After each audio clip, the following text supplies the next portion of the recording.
신실하신 예수님이라는 제목으로 함께 은혜를 나누겠습니다. 성경은 우리에게 늘 깨어 기도하라, 항상 무시로 기도하라 말씀하지만 또 동시에 환난의 때에, 공부할 때에 기도하라고 명령합니다. 고난 중에 기도하라는 말씀이 야고보서 5장 13절 이하에도 잘 나타나 있는데요. 너희 중에 고난을 당하는 자가 있느냐? 그는 기도할 것이요. 즐거워하는 자가 있느냐? 그는 찬송할지니라. 믿음의 기도는 구원한다. 병든 자를 구원한다. 그랬고 또 동시에 의인의 간구는 역사는 힘이 있다. 이런 말씀을 야고보서 5장 13절 이하에 해주고 있습니다. 또 우리가 잘 아는 시편 기자가 고백하기를 환난 날에 나를 부르다 내가 늘 건지리니 내가 나를 영화롭게 하리로라. 나의 환난 날에 내가 주께 부르짖었더니 주께서 내게 응답하셨다는 이런 고백도 나오고 있습니다. 여러분, 기도는 우리의 신앙의 활력을 불어넣습니다. 기도의 힘은 응답에 있는데 이런 기도의 응답의 경험이 있으면 확신과 기쁨을 가지고 우리가 믿음 생활을 해나갈 수가 있는 것이죠. 저는 어느 날 목회를 시작하면서 하나님 앞에 그런 기도를 했습니다. 제가 다른 것은 못해도 주님 앞에 겸손하게 무릎 꿇는 기도의 종이 되겠습니다. 기도의 종이 되게 하옵소서. 이런 기도를 하고서 하루에 10의 1조를 주님께 드리기를 원합니다. 하루가 24시간이니까 24시간에 11조면 2시간 반이 좀 안 되거든요.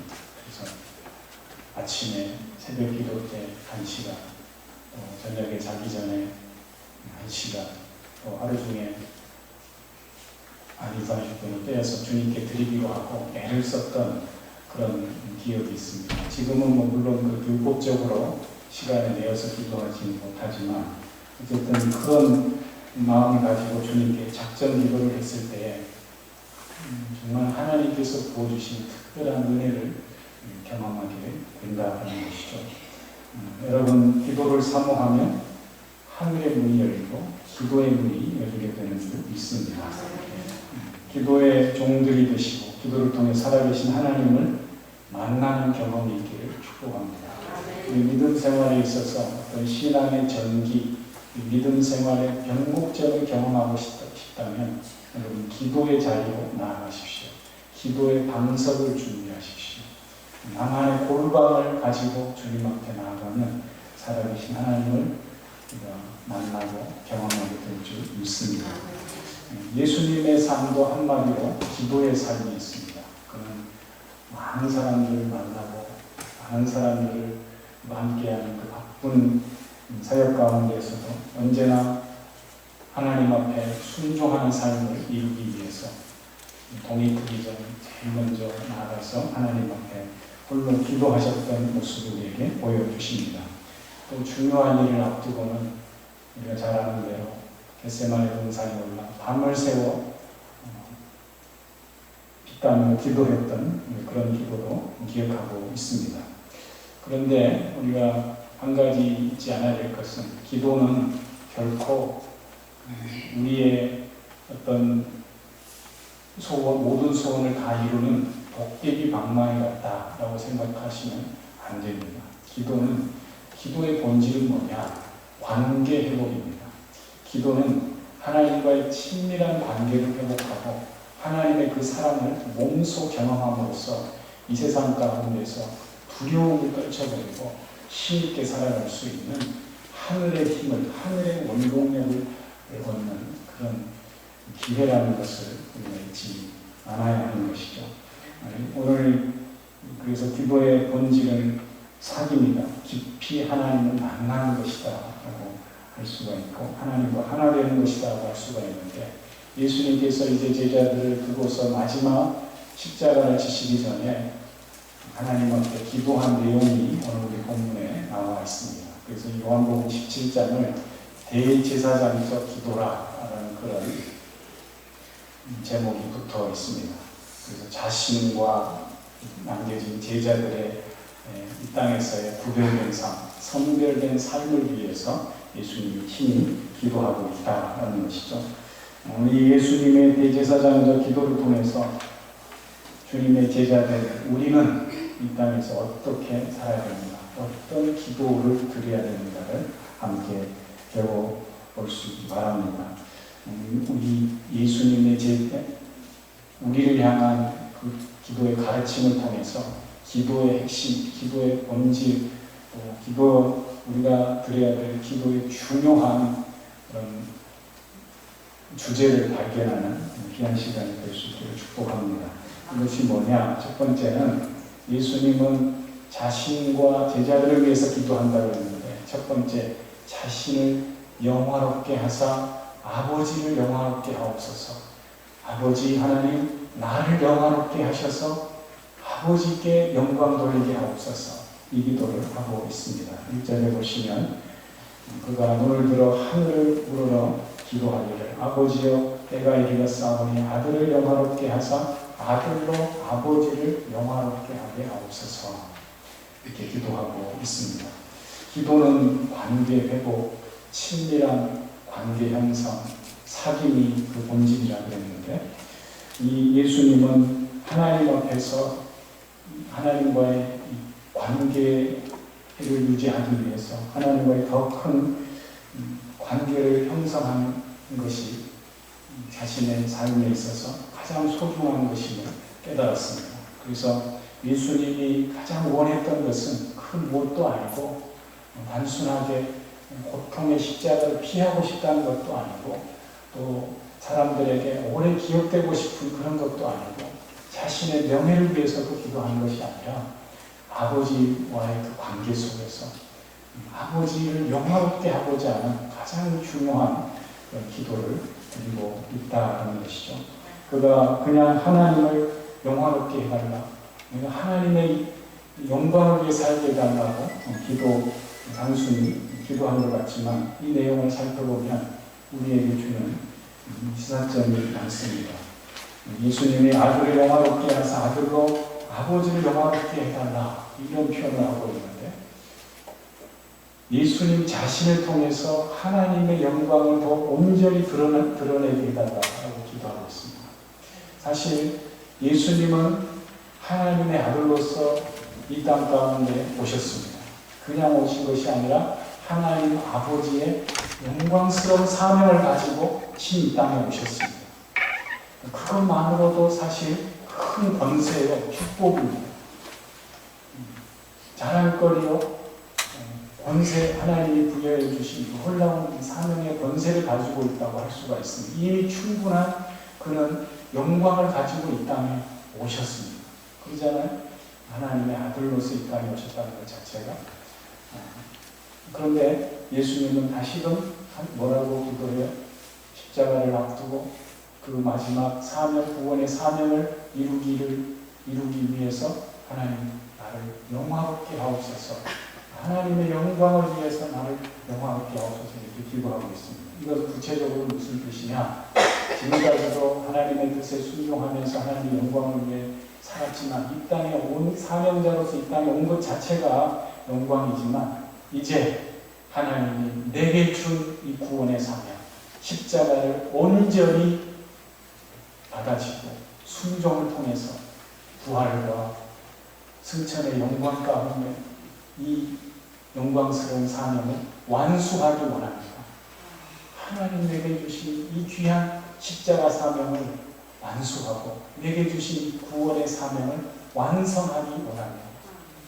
이것이 하나님께 영광 돌리는 일입니다라고 기도하고 있다는 것이죠. 사랑하는 성도님들, 우리의 기도와 마음의 소원이 무엇입니까? 하나님께 무엇을 구하고 있습니까? 우리의 믿음의 기도는 예수님처럼 하나님 이 땅 가운데 살아갈 때에 내게 주신 하나님의 사명을 발견하고 사명을 깨닫고 그 사명을 완수함으로 하나님께 영광 돌리는 삶을 살게 하옵소서. 이 기도가, 예수님의 기도가 우리의 기도가 될 수 있기를 축복합니다. 누가 그런 말을 했어요. 나의 가장 위대한 날은 사명을 발견한 날이다. 하나님의 사명을 발견한 날이다. 또 아리스토텔레스라는 유명한 철학자는 말하기를 나의 사명과 나를 필요로 하는 사람들이 만나는 그곳에 가장 큰 행복이 있다. 이런 표현이 있습니다. 여러분, 사명을 발견하고 그 사명을 이 땅 가운데에 하나님의 사명을 펼치는 가운데 가장 복된 삶을 누릴 수 있기를 주의 축원합니다.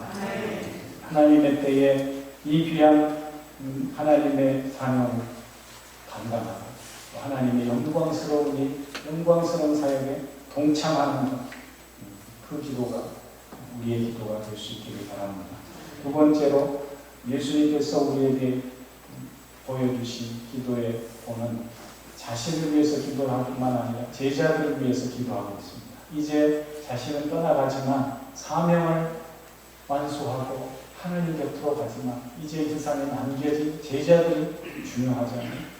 그 제자들을 위해서 특별히 기도하고 있습니다. 이 제자들을 위해서 무엇을 기도하고 있느냐? 첫 번째, 그들의 영생을 위해서 기도하고 있습니다. 요한복음의 가장 중요한 핵심적인 주제가 영생을 아는 것이거든요. 예수님이 영생을 주기 위해 오셨다는 것이 요한복음의 중요한 주제이기도 한데, 오늘 이 제자들한테 마지막 기도를 하면서 너희가 하나님이 내게 주신 이 권세를 알고 나를 믿음으로써 너희가 영생에 이르기를 원한다라는 것을 밝혀주고 있습니다. 3절에 나와 있는 것처럼 영생은 곧 유일하신 참 하나님과 그가 보내신 자 예수 그리스도를 아는 것이다. 하나님 아버지께서 예수님에게 권세를 주시고 이 특별한 사명을 주신 이유가 뭐예요? 그것은 영생을 전하기 위함이다. 우리에게 영생을 주시기 위해서 예수님께 하나님이 권세도 주시고 힘도 주시고 능력도 주시고 영광 가운데 이 땅에 보내신 줄 믿습니다. 영생이 중요한 거예요.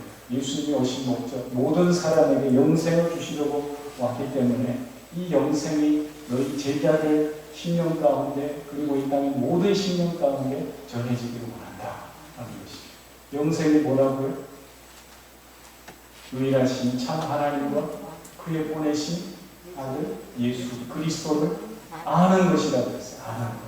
이게 독특한 표현이에요. 그냥 믿는 것도 아니고 아는 것이다 라고 했는데, 여기서 안다라는 표현은 기노스코라는 표현인데, 이 이스라엘 사람들이 히브리적으로 쓰는 안다라는 표현과 또 여기 나오는 기노스코라는 표현도 다 무슨 의미가 담겨 있냐면 모든 오감을 통해서 전인격적으로 안다, 경험한다, 그런 의미가 담겨 있어요. 또 이게 문장이 가정법으로 쓰였는데 이 가정법에 담겨진 의미가 뭐냐면 지속적으로 계속해서 알아가야 한다, 이런 의미가 담겨 있습니다. 여러분, 우리의 유일한 아버지 하나님은 우리의 하나님 여호와 하나님이신 줄 믿으십니까? 그분이 우리를 구원하시기 위해서 우리에게 영생의 선물을 주시기 위해서 그의 아들 예수 그리스도를 보내신 것 믿습니까? 믿을 뿐만 아니라 그것을 알고 계속해서 우리의 삶을 살아가는 동안에 지속적으로 그것을 깨닫기 위해서, 알기 위해서 힘쓰고 그 영생의 온전한 인격적인 지식이 모든 사람들에게 전해질 수 있도록 힘쓰는 것, 이것이 우리의 귀중한 사명인 줄 믿습니다. 예수님께서 그것을 제자들에게 요구하고 있다는 것이죠. 여러분, 하나님이 유일하신 참 하나님이심을 믿고 예수님이 우리의 그리스도시요 하나님께로부터 보내받은 유일한 분임을 믿는다면 내가 아는 것으로 그치지 않고 이 귀한 영생의 복을, 영생의 축복의 선물을 우리의 사랑하는 이웃들에게, 우리 가까운 이들에게 지속적으로 함께 나누는 복이 있기를 주의 이름으로 축원합니다. 영생은 이 유일하신 하나님과 예수님을 아는 것, 이것이라고 성경은 분명히 우리에게 말씀합니다. 이걸 아는 것이 이 하나님과 예수님을 떠나서는 영생에 우리가 이룰 수도 없고 영생을 제대로 파악할 수도 없고 알 수도 없다라는 사실이죠. 또 우리가 하나님이 주신 이 영생의 선물을 가지고 주님께 감사하며 주님께 예배하며 찬양이 늘 흘러넘치는 그런 복된 신령이 될 수 있게 축복합니다. 마지막 세 번째로 예수님께서 제자들에게 뭘 원하시고 있느냐, 제자들이 이 영생을 알고 영생을 함께 전하는 삶을 살 때 특별히 이 땅 가운데서 너희가 잘 보존되고 또 하나가 되기를 원한다, 이렇게 말하고 기도하고 있다는 거예요. 우리가 이런 본문의 11절에 보면 그렇게 되어 있죠. 나는 세상에 더 있지 아니하오나 그들은 세상에 있사옵고 나는 아버지께로 가옵나니 거룩하신 아버지여 내게 주신 아버지의 이름으로 그들을 보존하사 우리와 같이 그들도 하나가 되게 하옵소서. 예수님께서 제자들을 위해 기도하는 중요한 기도 중에 하나가 뭐예요? 너희가 이 땅 가운데 잘 보존되기를 원한다. 세상 가운데에 그냥 세상 사람으로 흩어지지 않고 제자의 모습으로 제자의 사명을 감당하며 너희가 하나로 잘 너희 자리를 지키기를 원한다, 이렇게 말씀하고 있습니다. 제자는 곧 뭘 의미하는 거예요? 우리를 의미하고 교회를 의미하는 거예요. 하나님 예수님은 이 땅의 교회가 자신의 곧 몸인 동시에 몸인 것을 알기 때문에 이 교회의 소중함을 알고 이 땅 가운데서 교회가 거룩하게 잘 보존되기를 원하고 교회가 하나된 교회로서 잘 세워지기를 원하고 계시다는 것입니다. 이 말은 다른 말로 하면 교회가 거룩한 하나님의 교회로 온전히 세워지는 것이 쉽지 않고 또 교회를 이루는 이 귀한 주 백성들이 하나 되는 것이 쉽지 않다라는 의미로 담겨져 있는 것입니다. 여러분, 예수님의 기도를 따라서 우리 교회가 온전한 교회로 세워지고 하나가 되는 역사에게 축복합니다. 그런데 이것은 하나가 되는 일은 우리가 머리띠 두르고 으쌰으쌰 한다고 되는 게 아닙니다. 어떻게 우리가 하나 될 수 있을까요? 그 비결이 읽진 않았지만 17절에 나와 있습니다. 17절을 같이 한번 읽어볼까요? 17장 17절 시작. 그들을 진리로 거룩하게 하옵소서. 아버지의 말씀은 진리이다. 여러분, 우리가 진리 위에 서 있을 때 진리의 말씀으로 온전히 하나가 되는 줄 믿습니다. 그런데 이 하나됨이라는 것은 단순하게 획일화를 의미하는 게 아니에요. 군인들이 똑같은 군복이 있고 사람들이 유니폼을 다 맞춰 입고 있다고 그것이 하나 되는 게 아니라, 그런 예수 하나님은 우리에게 그런 획일화를 요구하지 않으세요. 북한에서 가끔 보여주는 그 한치 흐트러짐 없는 멋진 카드 섹션이나 그런 응원들이 멋있어요? 그런 말 하잖아요. 그냥 형식적인 것을 영혼이 없다고 그러잖아요. 그들은 영혼이 있다고 얘기할지 모르지만 아니요, 우리가 볼 때는 진리가 빠진 그냥 껍데기 하나됨, 우리가 원하는 하나됨, 그런 하나됨이 아니에요. 다양성 속의 H를 얘기하는 거예요.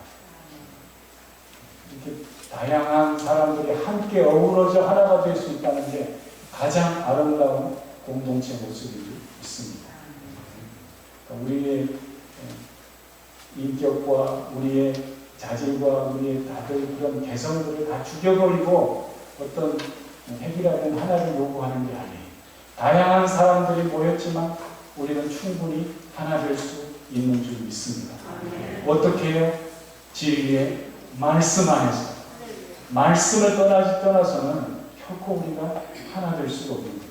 우리 안에 진리의 말씀이 없이 하나 된다는 것은 그저 꿈일 뿐인 형식적인 하나됨입니다. 말씀이 중요한 거예요. 우리 주님 몸된 교회에 나와서 예배 가운데 하나님의 말씀을, 진리의 말씀을 마음에 담고 갈 수 있기 바랍니다. 진리의 말씀을 늘 사모하며 우리의 삶 가운데서 말씀과 동행하는 삶을 살 수 있기를 축복합니다. 그 성도들은 주 안에서 하나가 될 수가 있는 거예요. 예수님은 제자들이 이 땅 가운데서 그런 하나됨을 이루기 원했습니다. 마치 예수님이 하나님과 하나 되어서 모든 시험을 이기고 귀한 구원의 사명을 감당하셨듯이, 완수하셨듯이 우리도 이 땅 가운데서 하나님과 하나가 되, 주님과 하나가 되어서 주님이 기뻐하시는 귀한 사명을 감당하게 될 줄 믿습니다. 우리의 행복은 어떤 목표를 이루는 게 아니에요. 우리가 추구하는 바를 성취해낸다고 그게 행복이 아니에요. 내가 원하는 바를 쟁취해낸다고 거기에 행복이 있는 게 아니에요. 여러분, 우리의 삶의 진정한 행복은 하나님의 사명을 감당하는 데서 오는 줄 믿습니다. 나를 이 땅에 보내신 그 하나님의 선한 뜻을 깨닫고 그 뜻에 순종하면서 날마다 말씀과 더불어 주님과 친밀한 동행의 삶을 살면서 하나님의 뜻을 이루는 삶, 그것이 진짜 복이요 참된 행복인 줄 믿습니다. 그래서 이 땅에서의 보호와 보호전과 보호는 오직 하나님과 하나됨과 진리의 말씀과 하나됨으로, 또 제자들이 그 말씀 안에서 서로가 주 안에서 하나됨으로 온전히 이루게 되는 줄 믿습니다. 그래서 교회는 하나됨을 이룰 수가 있는 거예요. 교회 안에 진리의 말씀이 희석되고 말씀이, 하나님의 말씀이 들려오는 것이 희미해질 때 그 교회는 하나님이 원하시는 하나된 교회로 서기가 힘들어지는 것이죠. 여러분, 하나 되기 위해서 기도한다는 것은 그만큼 하나 된다는 것이 어렵다는 말이기도 합니다. 여러분, 하나됨으로 하나님의 영광을 드러내는 우리 복된 교회 성도들, 영전 교회 성도들 될 수 있기를 축복합니다. 하나님은 교회를 위해서 영광 받으시기를 원하시는데 어떤 교회를 통해서 하나님 영광 받으시느냐? 진리의 말씀 위에 서서 진리의 성령님과 함께하는 가운데에 하나님의 뜻을 이루어가는, 그 하나됨, 이루어가는 그 교회를 통해서 하나님 영광 받으시는 줄 믿습니다. 어떤 박사님이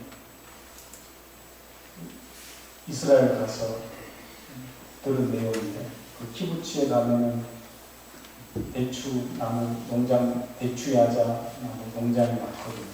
그래서 직접 수확해서 그 키부츠에 가면 직접 파는 판매장도 있고 그러는데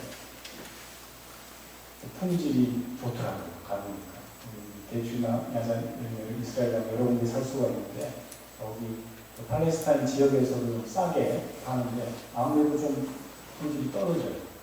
근데 키부츠에 있는 것들은 아주 포장도 잘 돼 있고 깔끔하고 맛도 있고 그래요. 그분에게 그 키부츠 대추야자 책임자에게 물어봤더니 이걸 이렇게 얘기를 하더라고요. 처음에는 대추야자 나무 열매 그 종류를 한 가지만 심었대요. 대추야자 나무로 몇 가지 종류가 있나 봐요. 한 가지를 심었을 때는 병도 잘 걸리고 이게 수확이 시원치 않더라고요. 그런데 이 똑같은 대추야자 나무지만 다른 종의 대추야자 나무를 섞어 심었더니 아주 건강한 나무로 자라서 좋은 열매를 맺더라. 획일화의 맹점이 거기에 있는 거예요. 교회가 어떤 일사불란하게 어떤 한 사람을 중심으로 움직이는 것, 물론 조직사회에서는 그게 효율적이고 필요한지는 모르지만 그보다 더 중요하고 더 핵심적인 것은 뭐냐? 다양한 사람들이 어린아이로부터 노년기까지 또 다양한 사람들의 성품의 사람들이 모였다 할지라도 그 안에서 하나됨을 이룰 수 있다면 그 공동체는 정말 하나님이 기뻐하시는, 하나님께 영광 돌리는 공동체가 되는 줄 믿습니다. 어떻게 가능해요? 진리의 말씀 안에서, 말씀 안에서 거룩한 하나님의 말씀, 하나님을 닮아갈 때 우리는 하나님이 기뻐하시는 그런 귀한 사랑의 공동체가 될 줄 믿습니다. 말씀이 우리를 거룩하게 하고 말씀이 하나 되는 힘을 갖게 한다는 것이죠. 하나 된다는 것은 다른 말로 하면 사랑하는 것입니다.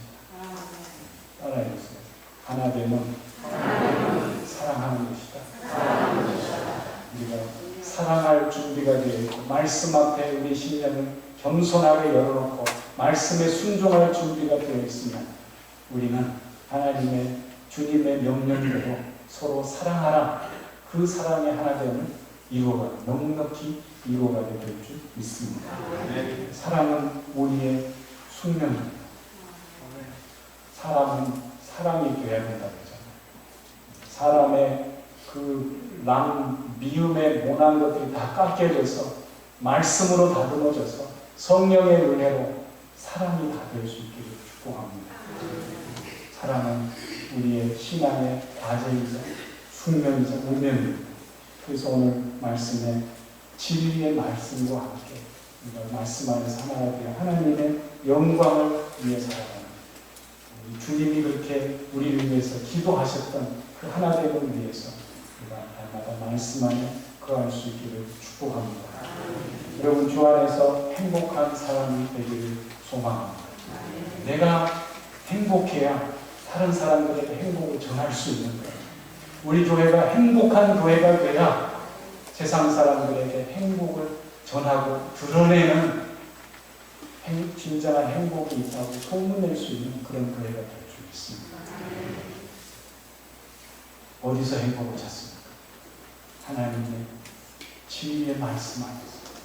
그 진리의 말씀과 날마다 한 걸음 한 걸음 동행하고 순종하며 살아가는 가운데 진정한 행복을 발견하고 그 말씀의 순종함을 통해서 날마다 우리가 주 안에서 새로워지고 변화되어지고 다듬어져 가는 하나님의 거룩한 백성들을 날마다 새롭게 발견하고 경험하는 저와 여러분 될 수 있기를 축복합니다.